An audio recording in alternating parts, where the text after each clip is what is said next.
Good morning to all. Wait कर लेते हैं कुछ मिनट, लोग आ रहे हैं अभी।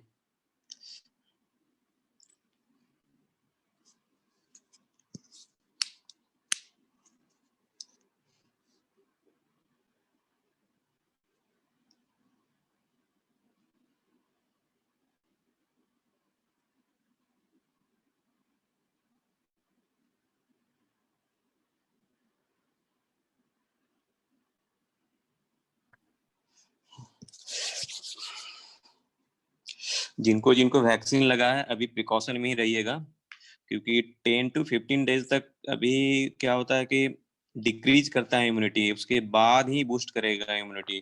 तो ऐसा नहीं कि बहुत ज्यादा मार्केट वार्केट चल जाना है कि मतलब कि हो गया वैक्सीन लग गया तो मतलब कि खुश होके इधर उधर घूमना है। अभी मेरा सर कल और से ज्यादा फीवर प्रिकॉशन, है, फीवर भी होगा और इम्यूनिटी भी डाउन होगा, मतलब कि तो लोगों बहुत को ज्यादा। हाँ थोड़ा सा और परहेज में रहना होगा। ऐसा नहीं कि कुछ मतलब कि ज्यादा कि लग गया तो नहीं होता है कि लग गया तब हमको कुछ नहीं हो सकता, ऐसा नहीं है। इसमें थोड़ा सा इसमें भी साइंटिस्ट लोग भी कंफ्यूज है कि वो लगने के बाद भी कुछ कुछ हो रहा है। ठीक है, तो देखिए लास्ट क्लास में हम लोग डिस्कस किए थे कि क्या क्या डेटा हो सकता है आईओटी के लिए। तो जैसे कि डेटा मतलब कि सेंसर का करेक्टरिस्टिक्स, सेंसर का परफॉर्मेंस, उसके बाद आपका डिवाइस ऑन और ऑफ है या स्टैंड बाय मोड में है, तो ये सब भी एक डेटा हो सकता है जो कि आईओटी सिस्टम के लिए। लेकिन इन जनरल वे जब हम लोग बात करते हैं तो सारा ये जो हम लोग जो वॉइस रिकॉर्डिंग, जो वॉइस मैसेज है या वॉइस मैसेज या टेक्स्ट मैसेज है या वीडियो जो भी हम लोग सेंड कर रहे हैं या रिसीव कर रहे हैं, दैट इज द डेटा। तो जो आप जो ओवर इंटरनेट और जो हम लोग जब क्लाउड की बात करते हैं, जब इंटरनेट की बात करते हैं, तो लार्ज स्केल में, बहुत ही लार्ज स्केल में डेटा है। और जब आप कोई ऑर्गेनाइजेशन में भी आप वर्क कर रहे हैं या कोई ऑर्गेनाइजेशन में भी आपको डेटा स्टोर करना है, तो वहां भी बहुत ही लार्ज स्केल में डेटा कलेक्ट हो सकता है, डिफरेंट डिफरेंट करेक्टराइज में हो सकता है। मतलब कि मान लीजिए कि हमको अपना इंस्टीट्यूट का ही डेटा स्टोर करना है, इंस्टीट्यूट में कितने पर्सन हैं तो डेटा स्टोर करना है। तो क्या होगा कि आपके इंस्टीट्यूट में क्या आ जाएंगे, पहले फैकल्टी भी आ जाएगा, उसको पहले एडमिनिस्ट्रेटिव स्टाफ आएंगे, एडमिनिस्ट्रेटिव स्टाफ के साथ साथ फैकल्टी आ जाएंगे, फैकल्टी के साथ स्टूडेंट आ जाएंगे, स्टूडेंट के साथ फिर ग्राउंड डी लेवल के जो वर्कर हैं वो आ जाएंगे। तो डिफरेंट डिफरेंट करेक्टराइजेशन है। उसके बाद उसमें भी करेक्टराइजेशन हो सकता है, कितने मेल हैं कितने फीमेल हैं, फिर कितने इकोनॉमिकली किस बैकग्राउंड से हैं। उसके बाद उसमें भी जब स्टूडेंट पर आएंगे तो कौन सा डिपार्टमेंट से हैं लोग। उसके बाद उसके बाद डेटा हो सकता है स्टोर डिफरेंट डिफरेंट वे से, क्या कितने परसेंटेज लेवल तक के हैं, मतलब कि 60% से अब कितने student percent, number of student का परसेंटेज है। तो ये सब चीजें पूरा एक लार्ज स्केल में डेटा जनरेट हो रहा है, डेटा बन रहा है मान लीजिए कि ऑर्गेनाइजेशन में। तो उस डेटा को मैनेज करने के लिए, उसको एनालाइज करने के लिए तो डेटा मैनेजमेंट सिस्टम होना चाहिए। तो डेटा मैनेजमेंट सिस्टम, आपको डेटा मैनेजमेंट कुछ नहीं है, डेटा मैनेजमेंट क्या है, एक ऑर्गेनाइज वे से डेटा को कलेक्शन, डेटा का कलेक्शन, ऑर्गेनाइज वे से एक data collection, management, analysis, that is the data management system है। तो आप लोग डीबीएमएस अगर पढ़े होंगे तो इसमें यही सब थोड़ा सा है। तो आईओटी में भी तो डिफरेंट डिफरेंट जो सेंसर आपका जनरेट करेगा डेटा, तो उसको एक कलेक्टिंग वे से, ऑर्गेनाइज वे से कलेक्शन पूरा डेटा का, उसके बाद उस डेटा का एनालाइज करना और उसका प्रोसेस करना, दैट इज द वर्क जो है वो डेटा मैनेजमेंट सिस्टम का वर्क है। तो उसी पर हम लोग देखेंगे। डेटा मैनेजमेंट सिस्टम की जब बात करते हैं तो हम लोग का एक वर्ड और आता है, एक मिनट, डेटाबेस सिस्टम। तो और लोग आ ही रहे हैं अभी भी।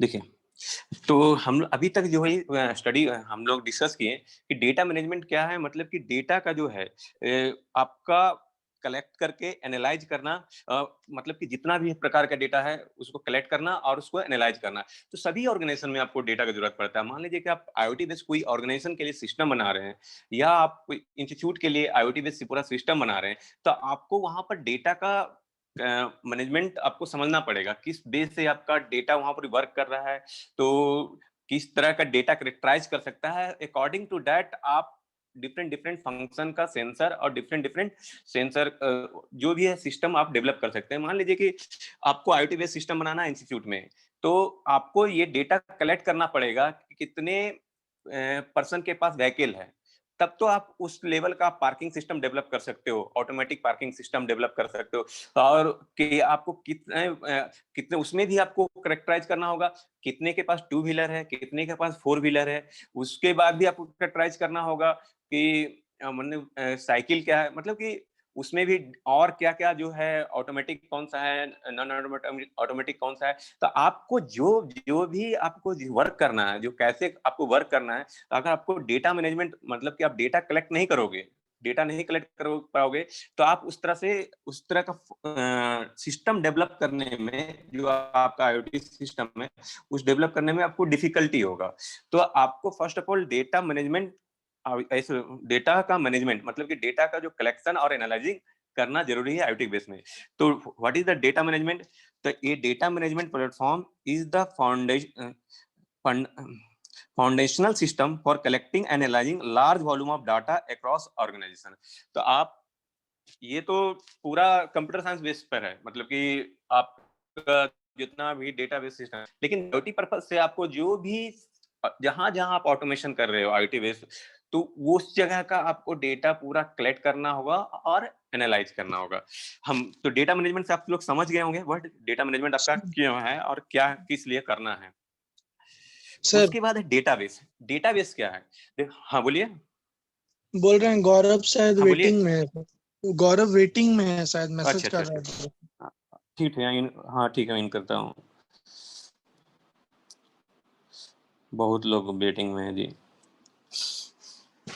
3 लोग थे। ठीक है। तो डेटा मैनेजमेंट कुछ नहीं है। डेटा मैनेजमेंट एक foundational system for collecting and analysing large volume of data across organisation. मतलब कि आप जो भी ऑर्गेनाइजेशन के लिए कोई भी सिस्टम डेवलप करना चाहते हैं, तो उसके लिए आप डिफरेंट डिफरेंट वे से डेटा कलेक्ट कर रहे हैं और उसको analyse, that is the data management. उसमें एक टर्म आता है डेटा मैनेजमेंट या डेटा, जो भी है हम लोग डेटा मैनेजमेंट में जो डेटा स्टोर करते हैं या डेटा को मतलब कि मैनेज करने का वे है, 2 तरह से, एक सेंट्रलाइज है और एक डिसेंट्रलाइज है। तो उसमें एक वर्ड आता है बराबर, डेटाबेस। तो डेटाबेस क्या है? A database is an organized collection of data generally stored and accessed electronically from a computer system। आप डेटाबेस का बराबर नाम सुनते होंगे सेंट्रलाइज लाइब्रेरी में, जहां पर आपको डेटाबेस एक सेंट्रलाइज लाइब्रेरी, जहां ऑटोमेटिक लाइब्रेरी सिस्टम होगा, तो वहां पर देखते होंगे कि पूरा बुक का डेटाबेस तैयार होगा। और जैसे ही आप, जैसे कि कोई बुक सर्च करना होगा, जैसे कि उसका कोई भी की एलिमेंट दीजिए, आप इलेक्ट्रिकल से रिलेटेड आप बुक सर्च करना है, आपको पूरा बुक का नेम भी नहीं मालूम है, तो आप ऑथर या ऑथर से सर्च कर सकते हो। तो एक पूरा बेस है, एक कलेक्शन, मतलब कि एक ऑर्गेनाइज वे से पूरा डेटा को कलेक्ट करके और एक जगह कंप्यूटर या सिस्टम में कहीं पर रखा गया है, दैट इज द डेटाबेस। मतलब कि एक डेटाबेस तैयार किया गया है पूरा, जैसे कि लाइब्रेरी सिस्टम का होता है। मान लीजिए कि ऑथर वाइज बुक रहता है, आप जैसे सर्च करोगे कि एक ही author different different book write किए हैं, तो आप उस ऑथर का नेम लिखोगे तो उस ऑथर से रिलेटेड जितना भी बुक है आपके लाइब्रेरी में वो शो होने लगेगा। मान लीजिए कि आपको इलेक्ट्रिकल सिस्टम से रिलेटेड बुक देखना है, तो इलेक्ट्रिकल सिस्टम से खाली सिर्फ कीवर्ड आप सर्च करते हैं इलेक्ट्रिकल सिस्टम, तो इलेक्ट्रिकल सिस्टम से रिलेटेड जितना भी बुक है आपके लाइब्रेरी में वो आपको शो होने लगेगा। तो पूरा डेटाबेस कुछ नहीं है, एक database is a organise collection of data, मतलब कि ऑर्गेनाइज बेस से पूरा डेटा का कलेक्शन है, और generally store and access electronically from a computer system, मतलब जिसको हम लोग एक्सेस कर सकते हैं कंप्यूटर सिस्टम से। तो ये आप वहां भी देख सकते हैं, आप यहाँ भी देख सकते हो। एक पूरा जो आपका अमेजन, फ्लिपकार्ट, ये सब क्या है, एक डेटाबेस पूरा बना के रखता है। उसके प्लेटफॉर्म पर क्या क्या मिल सकता है, क्या क्या है, आप सिर्फ मोबाइल सर्च करते हो तो उसके प्लेटफॉर्म पर जितना भी मोबाइल है वो आपको शो होने लगेगा। उसमें फिर आप जैसे रेंज आप कस्टम करते हो तो रेंज, उस रेंज में जो जो भी मोबाइल है सीरियली आपको वो शो करेगा। तो एक डेटाबेस का मतलब आप समझ गए होंगे कि क्या है डेटाबेस, डेटाबेस किसे कहते हैं। उसी तरह आपका दो तरह का है स्टडी करना है, जो डेटा मैनेजमेंट सिस्टम को पूरा किया जाता है स्टोर, तो वो दो तरह से, सेंट्रलाइज डेटाबेस और एक डिसेंट्रलाइज डेटाबेस, दोनों में डिफरेंस है और दोनों का कुछ एडवांटेज भी है और दोनों का कुछ डिसएडवांटेज भी है। सेंट्रलाइज में क्या है कि पूरा एक डेटा, पूरा ऑर्गेनाइजेशन का डेटा, पूरा सिस्टम एक जगह होगा, जो क्लाइंट डायरेक्टली उसको एक्सेस करेगा।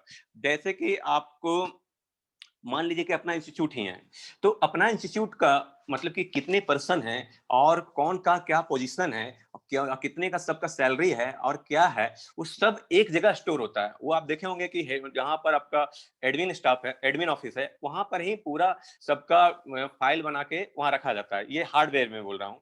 तो उसी तरह एक सेंट्रलाइज मतलब कि आपका कंप्यूटर में पूरा सभी पर्सन का, वो आप देखे होंगे कि सारा कौन फी दिया, कौन फी नहीं दिया, स्टूडेंट में भी कौन फी दिया, किसका फी बाकी है, किसका ड्यू है और किसका हॉस्टल का ड्यू है, वो सब देखिएगा एक जगह आपका पूरा स्टोर है।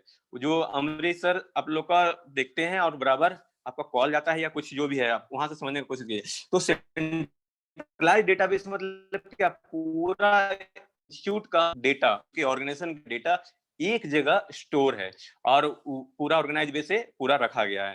तो a centralized database is a basically a type of database that is stored, located as well as maintained at a single location only।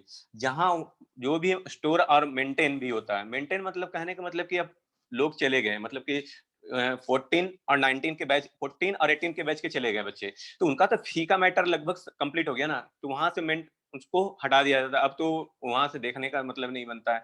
अब जो है कि अब जो करंट बैच चल रहा है वहां पर ही फी का हम लोग को इशू देखना है, तो वो चीज मेंटेन भी वहां पर होते रहता है, मतलब कि उसको हटाना बढ़ाना सब वहीं से हो रहा है एक जगह से। This type of database is modified and manage from that location itself, मतलब कि वहीं से सिर्फ उसी लोकेशन से मैनेज और मॉडिफाई किया जा सकता है।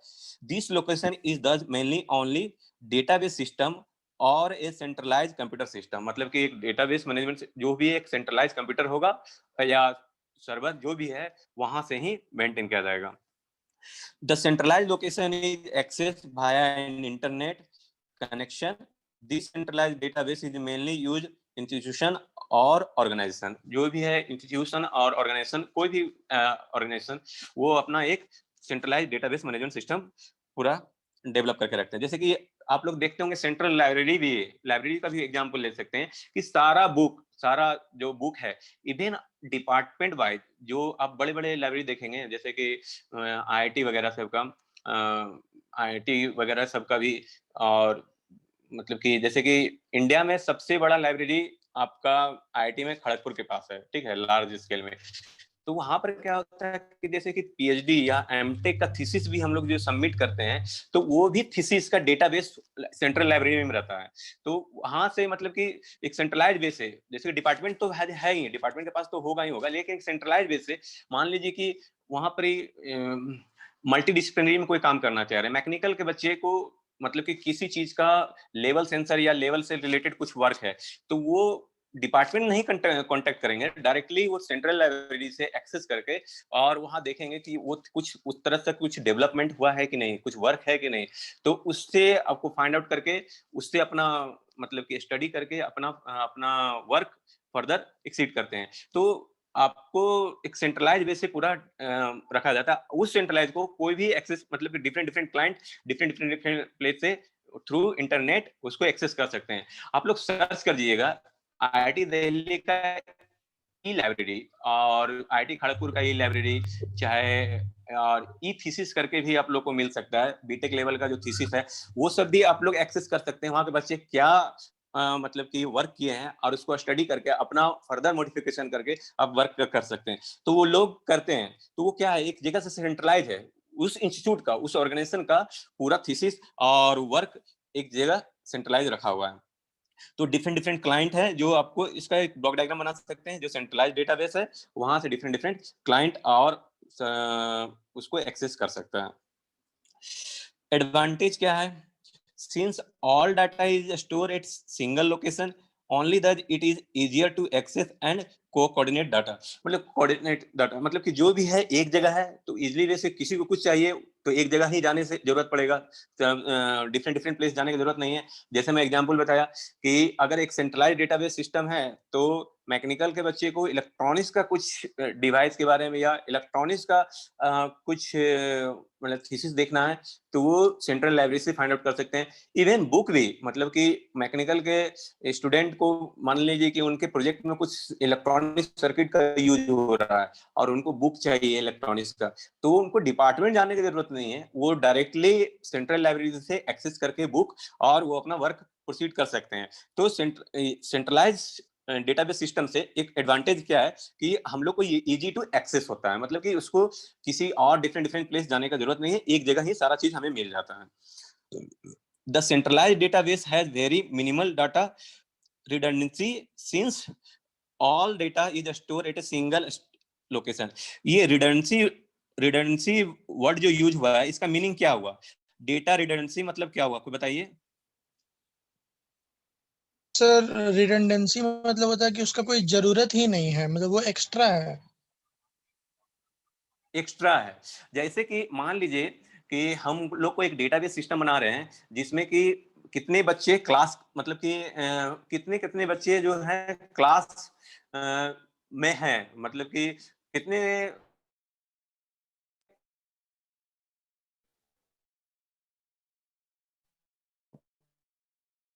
कि रेगुलर स्टूडेंट जो कॉलेज हैं, हम मान लीजिए कुछ इलेक्ट्रिकल में सब्जेक्ट है, आप वहां भी आ रहे हैं और कंप्यूटर साइंस में भी आ रहे हैं और इलेक्ट्रॉनिक्स में भी आ रहे हैं।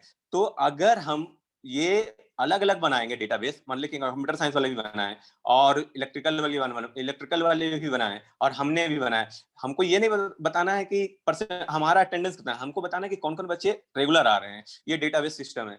तो क्या होगा, मान लीजिए कि अभिषेक तीनों जगह क्लास कर रहा है, तो क्या होगा, उसका डेटा तीन जगह ही स्टोर होगा। तो ये दो एक्स्ट्रा बिट, मतलब दो एक्स्ट्रा डेटा आ रहा है, तो वो रिडंडेंसी, वो डेटा रिडंडेंसी मतलब कि वो एक्स्ट्रा बिट नहीं आएगा। तो क्या होगा कि सेंट्रलाइज जब है, कि हम सेंट्रलाइज अगर इंस्टीट्यूट वाइज हम लोग करेंगे कि कितने बच्चे रेगुलर आ रहे हैं, कौन कौन बच्चे रेगुलर क्लास कर रहे हैं, तो क्या होगा कि अभिषेक का नाम एक जगह ही रहेगा, सब जगह नहीं रहेगा। तो ये एक बेनिफिट है। It is cheaper in comparison to all other database available, मतलब कि जो भी है एक जगह स्टोर होता है, उसका मेंटेनेंस मेंटेनेंस ज्यादा खर्च नहीं, एक जगह ही है, उसको मेंटेन करने के लिए भी एक पर्सन ही चाहिए, ज्यादा जरूरत नहीं है। तो क्या होगा कि कॉस्ट आपका कम लगेगा। डिसएडवांटेज क्या होगा? The data traffic in case of centralise database is more. Data traffic obvious है ज्यादा होगा, क्योंकि एक जगह डेटा स्टोर है, एक ही जगह, और बाकी सब तो वहां पर सभी लोग एक्सेस करने के लिए चाहेंगे। जब सभी लोग एक्सेस करने चाहेंगे तो क्या होगा कि ट्रैफिक ज्यादा होगा, तो स्लो प्रोसेस होगा थोड़ा। It if any kind of system failure, मतलब अगर कोई प्रॉब्लम आ गया उस सिस्टम में, तो क्या होगा, पूरा centralise system entire data will be destroy. मतलब अगर वो जहाँ एक भी कुछ भी फेलियर हुआ या सिस्टम करप्ट कर गया जहाँ आप सिस्टम में रखे हुए हैं, तो क्या होगा, पूरा डेटा करप्ट हो जाएगा, और जिसके कारण हमारा सारा का डेटा जो हम लोग जब वर्क करके रखे हैं वो सब लॉस हो जाएगा। तो इसका ड्रॉबैक भी है कुछ और इसका बेनिफिट भी है। तो नेक्स्ट है डिस्ट्रीब्यूटेड डेटाबेस। डिस्ट्रीब्यूटेड डेटाबेस में क्या है, मतलब कि एक minute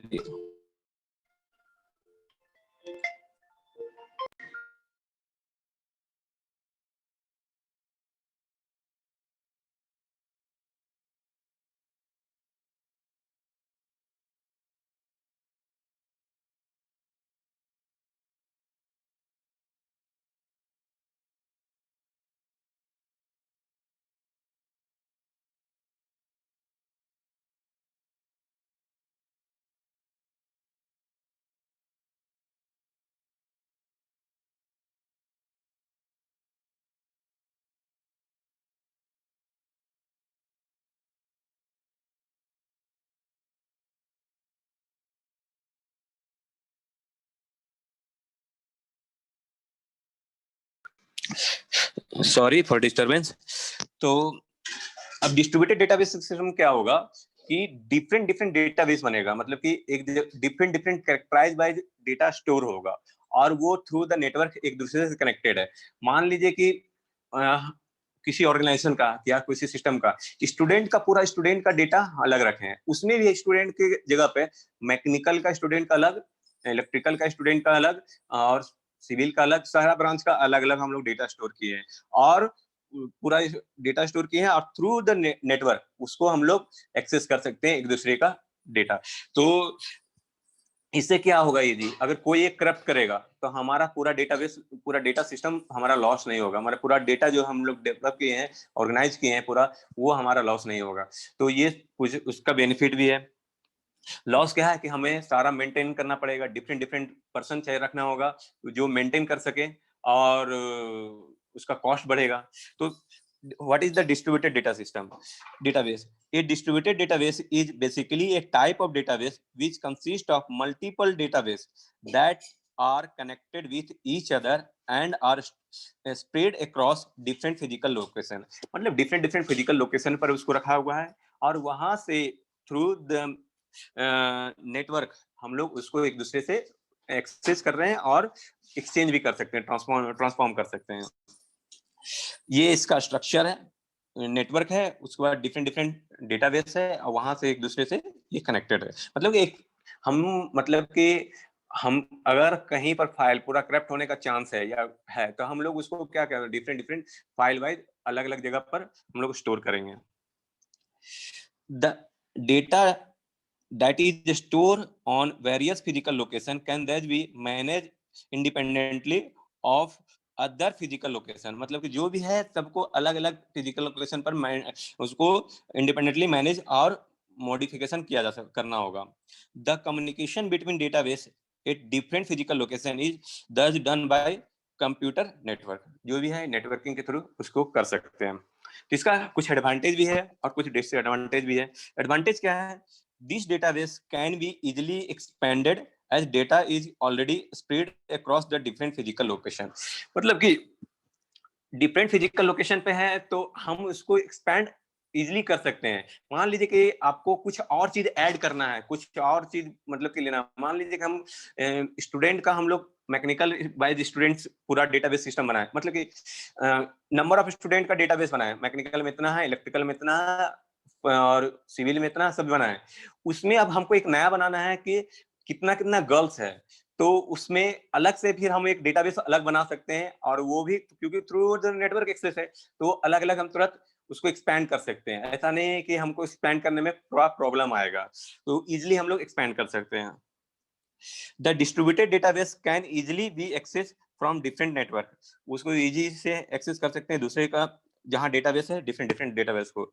this database is more secure in comparison on centralised database. More secure तो होगा ही ना, क्योंकि अगर कोई ट्रैक भी करेगा, कोई मतलब कि हैक भी करेगा, कोई आपको परेशान भी करेगा तो एक जगह एक डेटाबेस में घुसेगा, तो दूसरा क्या है, दूसरा हम डेटाबेस को सिक्योर कर सकते, मतलब कि उसको एक एक में घुसा तो बाकी सब तो हमारा 4 या 5 जो है वो बचा हुआ रहेगा। और सेंट्रलाइज में क्या है, एक में अगर इंटर कर गया तो पूरा इंफॉर्मेशन मेरा पूरा ले लेगा, मतलब कि जो है सारा ए टू जेड इंफॉर्मेशन उसके पास चला जाएगा। अगर ये डिसेंट्रलाइज में क्या है कि कुछ एक पर्टिकुलर का इंफॉर्मेशन उसके पास जाएगा, ना कि सारा चला जाएगा, तो एक सिक्योर ज्यादा है।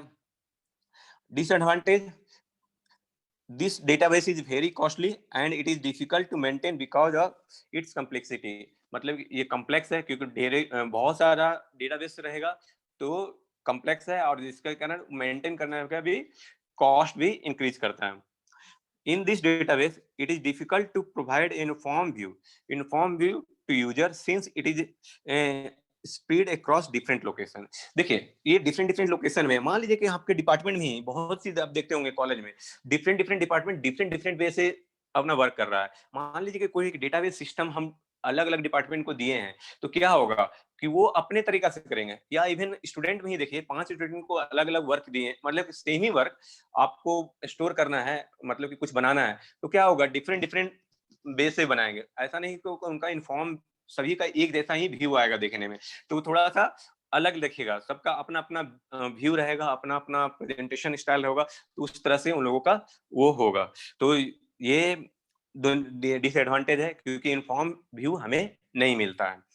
यहाँ तक समझने में किन्हीं को डाउट है तो पूछिए। सेंट्रलाइज, डिसेंट्रलाइज, इसी में इसका कुछ डिफरेंस है जी। डिफरेंस जो आपका एडवांटेज डिसएडवांटेज है, उसी से आपका इसका डिफरेंस तैयार हो जाता है। तो सेंट्रलाइज क्या है? It is a database that is store located as well as maintain at single location only. जो इसका डेफिनेशन है, दैट इज द, एक पहला पॉइंट हो जाएगा, it is database which consist of multiple database which are connected with each other and spread across different physical location. Next, the data access time in case of multiple user more in centralized database, क्योंकि multiple user use करता है, traffic ज्यादा होगा, जिसके कारण यहाँ पर access time ज्यादा लगेगा। The database access time in case of multiple user in less in distributed database system, क्योंकि किसी को कुछ और चीज एक्सेस करना है, किसी को किसी का, मान लीजिए कि अगर डिसेंट्रलाइज्ड डेटाबेस सिस्टम है, तो किसी को का मान लीजिए कि डेटाबेस बना हुआ है, तो किसी को इंटरेस्ट होगा मैकेनिकल स्टूडेंट पर, किसी का इंटरेस्ट होगा मान लीजिए कि इलेक्ट्रिकल का स्टूडेंट का मार्क्स देखना है, किसी को देखना है सिविल का, तो वहां पर क्या है, ट्रैफिक कम होगा, डिफरेंट डिफरेंट लोकेशन पे है, तो इसमें कम होगा। The management modification and backup of this database is easier as entire data is present at the same location। इसका मैनेज करना और इसका बैकअप और इसमें मॉडिफिकेशन ये इजी होता है, किसमें? सेंट्रलाइज में, क्योंकि एक ही लोकेशन पर है, और इसी में ये चीज डिफिकल्ट होगा क्योंकि ये डिफरेंट डिफरेंट लोकेशन पर है डिसेंट्रलाइज में। Fourth point, this database provides a uniform and complete view to the user, मतलब कि ए टू जेड, मतलब कि एक बार इन किया तो सारा चीज एक जगह उसको मिल गया, मतलब कि सारा data A to Z information एक जगह मिल गया, और एक इन्फॉर्म वे में, मतलब कि स्टेप बाय स्टेप सारा चीज, पहले इंस्टीट्यूट के बारे में पता चला, अगर इंस्टीट्यूट का डेटाबेस सिस्टम है तो उसमें उसका फैकल्टी का पता चला, उसके बाद उसका डिपार्टमेंट का पता चला कि कौन सा डिपार्टमेंट है, उस डिपार्टमेंट में आपका स्टूडेंट का पूरा इंफॉर्मेशन चला गया, उसमें स्टूडेंट का इंफॉर्मेशन के बाद स्टूडेंट कितने परसेंटेज सिक्योर कर रहे हैं मार्क्स, वो सब भी पता चल गया। तो क्या है, पूरा इन्फॉर्म बेस है, सारा चीज उसको पता चलेगा। ये चीज आपको डिसेंट्रलाइज नहीं होता, क्योंकि ये डिफरेंट डिफरेंट लोकेशन पर है, it is spread across the different location, that it is difficult to provide inform भी to the user. This database has more data consistency in comparison to distributed database system. This database may have some data replication. Data replication मतलब क्या? मतलब कि एक ही data बार बार repeat हो रहा हो, that is the data replication. दस data consistency is less. तो जहां पर डेटा रिप्लिकेशन होगा तो कंसिस्टेंसी कम होगा। The user cannot access database in case database failure occurs, मतलब कि सेंट्रलाइज में अगर एक बार डेटाबेस सिस्टम पूरा फेल हुआ तो कोई भी यूजर एक्सेस नहीं कर सकता है, माने किसी टाइप का इंफॉर्मेशन उसको नहीं मिल सकता है। बल्कि डिसेंट्रलाइज में क्या होगा, डिसेंट्रलाइज में अगर एक करप्ट हो गया तो दूसरा इंफॉर्मेशन हमें उसके से रिलेटेड हमको फाइंड आउट कर सकते हैं। Centralise database is less costly, उसी तरह उसका opposite this database is very expensive. तो ये आपका डेटाबेस मैनेजमेंट सिस्टम था, जो दो तरह का जनरली यूज होता है, सेंट्रलाइज और डिसेंट्रलाइज। उसी तरह आप लोग आईओटी में हम लोग भी जो भी सिस्टम डेवलप कर सकते हैं वो सेंट्रलाइज वे से और डिसेंट्रलाइज वे से, और उसका जो डेटा है, देखिए मैनेजमेंट का पार्ट आप हम लोग को आईओटी में करना नहीं है, लेकिन हम लोग को जानकारी रखना है, क्योंकि वो किस तरह से, अगर जानकारी नहीं होगा, वह डेटा कलेक्शन नहीं होगा, तो हम उसके पर्टिकुलर अपना जो फंक्शन या उसके पर्टिकुलर आपका जो सिस्टम डेवलप नहीं कर पाएंगे। तो ये डेटा हम लोग को, ये इसलिए थोड़ा सा इसको स्टडी करने के लिए दिया गया है। यहां तक इन्हीं को कुछ डाउट है तो पूछिए।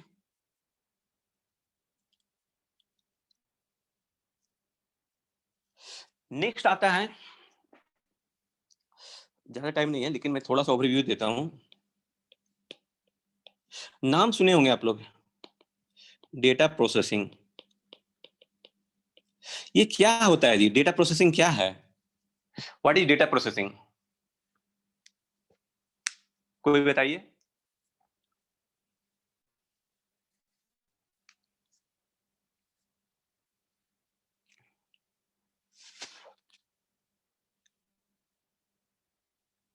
देखिए, डेटा प्रोसेसिंग कुछ नहीं है, ये कलेक्शन ऑफ स्टेप है। मतलब कि हम लोग कोई डेटा, रॉ डेटा मिला हमें, बहुत सा एक वैलिड सोर्स से रॉ डेटा मिला। डेटा ऐसा नहीं है कि पूरा एग्जैक्ट आपको इंफॉर्मेशन मिल जाएगा। जब लार्ज स्केल डेटा की बात होगा तो पूरा एग्जैक्ट डेटा नहीं मिल पाएगा। तो रॉ डेटा जब मिला तो उसमें हम लोग वैलिड कुछ स्टेप अप्लाई करेंगे। आफ्टर दैट हमें एक एक इंफॉर्मेटिव डेटा, मतलब कि जिससे हमें इंफॉर्मेशन मिलेगा और एक पर्टिकुलर ऑब्जेक्टिव हमारा फुलफिल होगा। मतलब कि एक रॉ डेटा आपको मिला, रॉ डेटा है, रॉ डेटा में एक प्रोसेस कीजिएगा, तब आपको कुछ इंफॉर्मेटिव या डेटा या इंफॉर्मेशन फाइंड आउट कर सकते हैं, जो एक आपका ऑब्जेक्टिव फुलफिल होगा। मान लीजिए कि आपको यहाँ का सेंसस का डेटा आपको तैयार करना है। डेटा का सेंसस का डेटा जब तैयार होगा तो एक रॉ डेट उसमें आपको फाइंड आउट करना है कि लिटरेसी रेट। तो हम लोग जब सेंसस आपके घर पे आता है करने के लिए तो सारा चीज पूछता है, किसका क्या क्वालिफिकेशन है, क्या नहीं है। तो जो एक पूरा हम लोग कहाँ से वो data, literacy rate find out कर सकते हैं? पूरा एक पहले फर्स्ट ऑफ ऑल एक डेटा कलेक्ट होगा, रॉ डेटा पूरा घर घर जाके जो भी प्रोसेस होता है इंडियन गवर्नमेंट का, वो डेटा कलेक्ट हुआ। उसके बाद कुछ प्रोसेस करेगा। प्रोसेस मतलब क्या, पूरे उस डेटा को कलेक्ट करके उसके बाद उसको ऑर्गेनाइज किया जाएगा। डिफरेंट डिफरेंट स्टेप है, थोड़ा टाइम लगेगा, इसलिए मैं नेक्स्ट क्लास में उसको पढ़ाऊंगा। थोड़ा सा ओवरव्यू दे देता हूँ। तो फर्स्ट ऑफ ऑल कलेक्ट करेंगे, फिर उसको ऑर्गेनाइज करेगा। ऑर्गेनाइज करने के बाद एक पर्टिकुलर टूल्स या जो अपना कंपनी है, जो ऑर्गेनाइजेशन है, जो मतलब कि सेंसस से रिलेटेड ही है, तो एक टूल्स कोई डेवलप करके रखेगा, उसमें इनपुट करेगा डेटा। मान लीजिए कि हम लोग ऑर्गेनाइज करेंगे, पूरा डेटा कलेक्ट हो गया कि मतलब कि मेल फीमेल बच्चा एज वाइज पूरा सारा चीज, उसका एज और उसके बाद कहाँ तक क्वालिफिकेशन है, सारा चीज हमको एक रिटर्न वे से उसको एक्सेल सीट में पूरा डेटा हम लोग तैयार कर लिए। अब उसको क्या होगा, एक पर्टिकुलर टूल्स में या कहीं पर फीड करेंगे पहले, उसके बाद ऑर्गेनाइज करेंगे। मतलब कि जिसमें कि एज ग्रुप अलग रखो, जो भी जिस तरह से आपको ऑर्गेनाइज करना है, एज ग्रुप अलग डिफरेंट, या आप एरिया वाइज आप अलग कर लोगे, तो कुछ जो भी है अरेंज करने के लिए ऑर्गेनाइज करना है। उसके बाद एक डिफरेंट टूल्स में हम लोग देंगे। टूल्स में क्या होगा, पर्टिकुलर प्रोसेस होगा। मान लें कि उस टूल्स का जो एल्गोरिदम आप सेट करके रखे हो, तो उस एल्गोरिदम के अकॉर्डिंग वो प्रोसेस होगा। और उस प्रोसेस के बाद आपका जो होगा आउटपुट जो आएगा, that is the informative data आएगा। मान लीजिए कि आप टूल में आप सेट करके रखे हो कि आप उसमें लिटरेसी 10 प्लस, मतलब कि 10 क्वालिफाइड 10 का जो है उसको साइड करने के लिए, तो जो आपका एक्सेल से पूरा जो डेटा गया, तो जो 10th पास आउट जो है उसका एक अलग से अलग साइड कर दिया जाएगा। मतलब कि उसका डेटा को एक अलग पेज पे जनरेट कर दिया। तो क्या होगा, उससे आपको पता चल जाएगा कि नंबर ऑफ स्टूडेंट कितने नंबर ऑफ पर्सन है जो इंडिया में 10th पास हैं। तो इस तरह से आप लोग लिटरेसी फाइंड आउट कर सकते हैं। तो ये एक डेटा प्रोसेस का करने का है। उसी तरह आप ऑर्गेनाइजेशन में, उसी तरह आईओटी के लिए कुछ भी कि आपको कुछ करना है, बहुत लार्ज स्केल में डेवलप करना है, तो फर्स्ट ऑफ ऑल क्या होगा, एक रॉ डेटा आपको कलेक्ट करना होगा, जो वैलिड सोर्स से, नहीं कि इनवैलिड सोर्स से। आपको ये जरूर याद रखना है कि हमको रॉ डेटा जो कलेक्ट करना है वो वैलिड सोर्स से, ना कि कोई बोल दिया। जैसे कि आप लोग टीवी डिबेट में आप लोग जनरली सुनते होंगे, जो बोलना नहीं चाहिए, पॉलिटिकली होगा, कि इस पर्टिकुलर रिलीजन का पॉपुलेशन बहुत ज्यादा बढ़ गया, बहुत ज्यादा बढ़ रहा है, बहुत ये है वो है, या इस तरह का बराबर कमेंट आएगा। जबकि वो रियल चीज नहीं है। आप रियल डेटा एनालिसिस करोगे तो उस तरह नहीं है। जो आपको दिखाया, मैंने बोला जाता है, तो ऐसा नहीं है। जहां पॉपुलेशन का जो आप एनालिसिस करोगे, तो आप देखोगे कि वो रिलीजन से ज्यादा लिटरेसी पर डिपेंड करता है। कि जहां एजुकेटेड लोग ज्यादा हैं वहां पर पॉपुलेशन कम है, जहां पर एजुकेशन कम है, वो कोई भी रिलीजन हो या कोई भी कास्ट हो, तो जहां एजुकेशन कम है वहां पॉपुलेशन, जहां लिटरेसी कम है वहां पॉपुलेशन ज्यादा है, जहां लिटरेसी हाई है वहां पॉपुलेशन कम है। तो एक आपको वो भी चीज और करने के लिए रॉ डेटा, तो मतलब कि आप व्हाट्सएप यूनिवर्सिटीज में आप जो डेटा ले लोगे, चाहे आपको टीवी डिबेट से डेटा ले लोगे, तो वो वैलिड सोर्स डेटा नहीं है। तो आपको आपको इंडियन सेंसस का जो साइट है वहां से आप डेटा ले सकते हो। उसी तरह आप मान लीजिए कि आप अपने स्टेट का फाइंड आउट करना चाहते हैं कि कितने बच्चे इंटरेस्टेड हैं इंजीनियरिंग में। तो कितने बच्चे इंटरेस्टेड हैं इंजीनियरिंग में, आप कोचिंग इंस्टीट्यूट वाले से ले लोगे, चाहे जो 12th क्लास का पढ़ाते हैं, चाहे स्कूल कॉलेज से ले लोगे, तो डेटा वो तो वैलिड डेटा उतना नहीं होगा ना। लेकिन आप अगर आईआईटी जेईई से लोगे, कि आईआईटी जेईई से आप डेटा लिए कि इस कितने बच्चे आपके यहाँ फॉर्म भरे हैं, वो डेटा रॉ डेटा मिल गया, उसको आप प्रोसेस करोगे तो स्टेट वाइज आप छाट लोगे, तो स्टेट वाइज छाट लोगे तो आपके यहाँ ये फाइंड आउट हो जाएगा कि आपके स्टेट से कितने बच्चे इंजीनियरिंग में इंटरेस्टेड है। उसके बाद आप उसमें गर्ल्स और बॉयज को भी सेपरेट कर सकते हो, उसमें फिर आप प्रोसेस करके डिस्ट्रिक्ट वाइज फाइंड आउट कर सकते हो। तो ये आपको वैलिड सोर्स से आपको डेटा लेना है, उसके बाद उसको ऑर्गेनाइज करना है, उसके बाद उसको टूल्स या टूल्स में आपको इनपुट करना होगा, कोई पर्टिकुलर टूल्स में। उस टूल का ऑलरेडी आपका डेटा साइंटिस्ट या उस ऑर्गेनाइजेशन का डेटा मैनेजमेंट मैनेजर या डेटा साइंटिस्ट वो पूरा एल्गोरिदम सेटअप किया हुआ रहेगा। उससे आपका पर्टिकुलर एल्गोरिदम के बाद, पर्टिकुलर प्रोसेस के बाद जो आपको आउटपुट आएगा, जो इंफॉर्मेटिव डेटा होगा और जो जिसको आपका एक पर्टिकुलर ऑब्जेक्टिव फुलफिल कर सकता है। होप आप लोग को कुछ समझ में आया होगा, मतलब कि ये डेटाबेस से रिलेटेड जो कि आईओटी में है। और मैं इसमें जो आप लोग देखे होंगे स्ट्रीम डेटाबेस है। स्ट्रीम डेटाबेस, तो स्ट्रीम मतलब कि फ्लो। इसमें दो तरह का डेटाबेस सिस्टम होता है, डेटा प्रोसेस होता है। एक बैच डेटाबेस प्रोसेसिंग और स्ट्रीम डेटाबेस प्रोसेसिंग।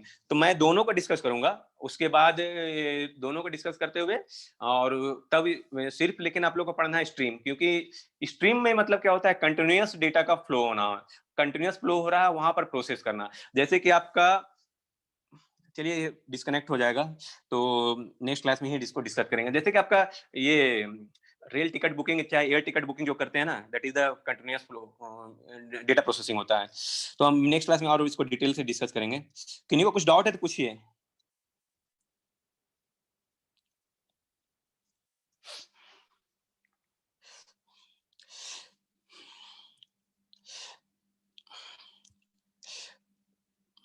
कोई डाउट नहीं है, ठीक है। तो क्लास लेफ्ट कर सकते हैं और नेक्स्ट क्लास में हम दोनों डिस्कस करेंगे ये बैच डेटा प्रोसेसिंग, और आफ्टर दैट बैच।